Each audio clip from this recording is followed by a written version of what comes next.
Will you let the walls define you, or will you use them to build a foundation that no man can ever tear down? Bram stood before the heavy iron gates of the Ironwood Penitentiary, the cold wind whipping his hair across his face as the heavy thud of the lock echoed in the courtyard.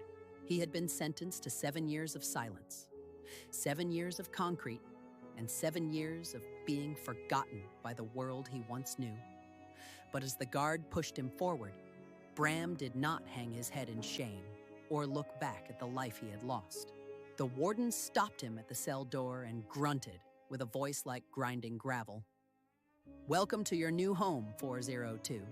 Try not to go mad in the dark."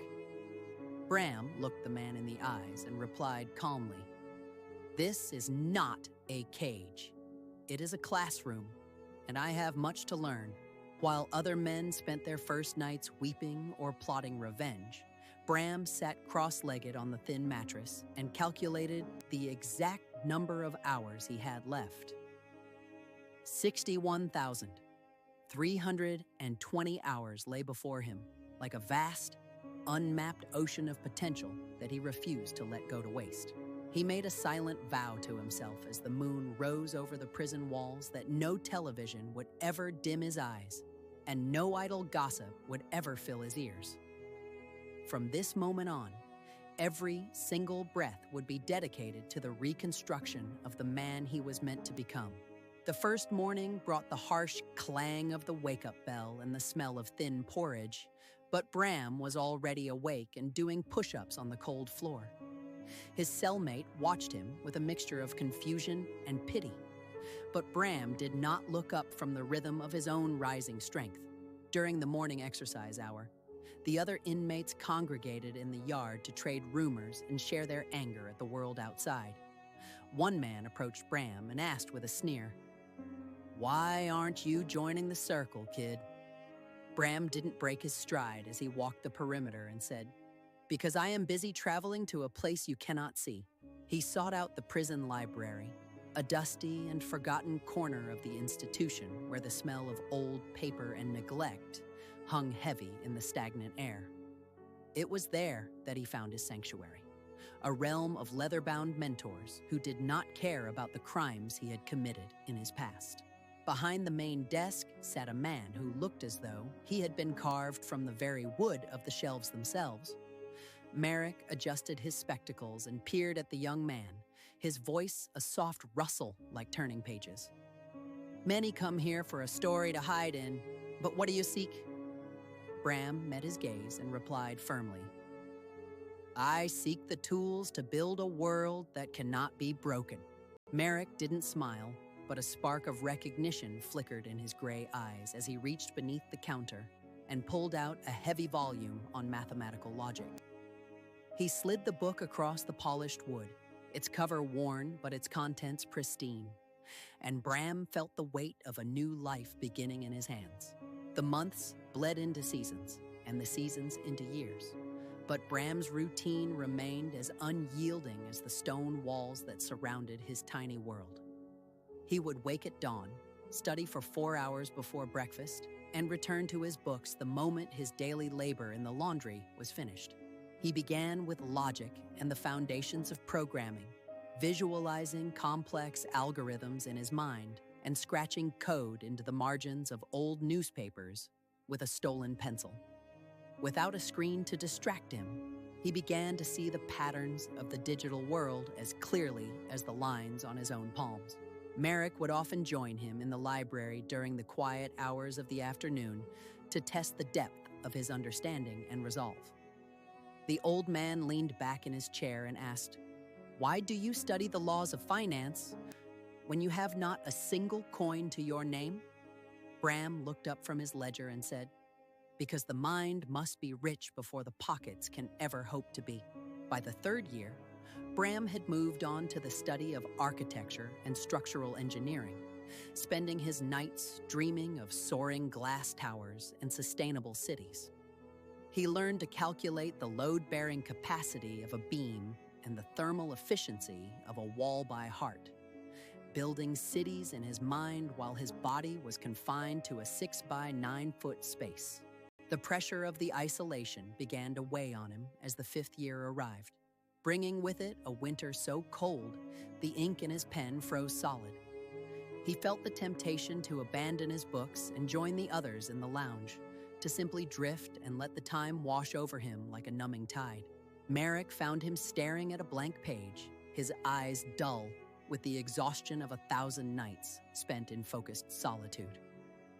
The old man placed a steady hand on his shoulder and spoke softly. "The final miles of a marathon are not run with the legs, Bram, but with the heart." Bram looked at the weathered hand and whispered, "I am tired of being a ghost in this stone graveyard." He did not give in to the weariness, but instead doubled his efforts, beginning the study of rhetoric and the art of persuasive speech. He practiced his delivery in the quiet of his cell, speaking to the shadows until his voice carried the weight of conviction and the clarity of a bell. He began to formulate 2 distinct business ideas, one for a decentralized logistics network and another for a modular housing system designed for rapid assembly. He wrote every detail, every potential pitfall, and every growth strategy into a series of small notebooks that he kept hidden beneath his mattress like a king's ransom.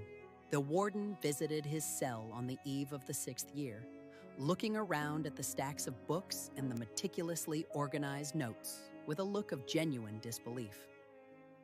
He shook his head and said, "You've spent 6 years in this hole, and yet you seem more alive than any man I've met on the outside." Bram stood up and replied with a calm smile, "That is because I have already left this cell, sir. I am only waiting for my body to catch up." The final year was a whirlwind of refinement, as Bram sought out every last scrap of information he could find to polish his skills and sharpen his mind. He was no longer the angry, impulsive young man who had walked through those gates, but a master of his own internal landscape. On his final day in the library, Merrick handed him a small, worn, leather-bound dictionary as a parting gift, his eyes shining with a rare and profound pride. The old man gripped his hand and said, "Remember that the greatest prison is the one people build for themselves out of fear." Bram looked into his eyes and said, "I will carry your lessons with me into every room I enter." The gates of Ironwood opened with a heavy groan, and Bram stepped out into a world that felt dizzying in its brightness and overwhelming in its sudden, vast noise. He carried nothing but the clothes on his back and a bundle of notebooks that contained the blueprints for his entire future. The first 12 months were a brutal test of his resolve, as he worked 3 menial jobs just to afford a small room and a second-hand laptop to begin his work. He slept only 4 hours a night, his mind constantly racing through lines of code and the logistics of his first startup venture. He faced rejection after rejection from investors who saw only the gap in his resume and the shadow of his past history. One wealthy venture capitalist laughed and said, "You expect us to trust a man who spent 7 years in a cell with our capital?" Bram stood up, adjusted his tie, and said, "I am the only man in this room who knows exactly what a minute is worth." By the 24th month, his logistics platform had secured its first major contract, revolutionizing the way small businesses moved goods across the country with surgical precision. He had used the architectural principles he learned in the cell to design a warehouse system that was twice as efficient as anything else on the market. The transformation was so complete that those who had known him before could no longer recognize the man who spoke with such authority and grace on the national stage. He was no longer a prisoner, but a pioneer, a man who had built a kingdom from the ruins of a ruined reputation.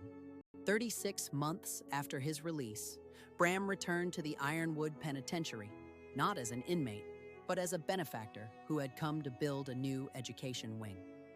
He found Merrick still in the library, looking older but with the same sharp light in his eyes, and the old man whispered, "I see you found the world you were looking for."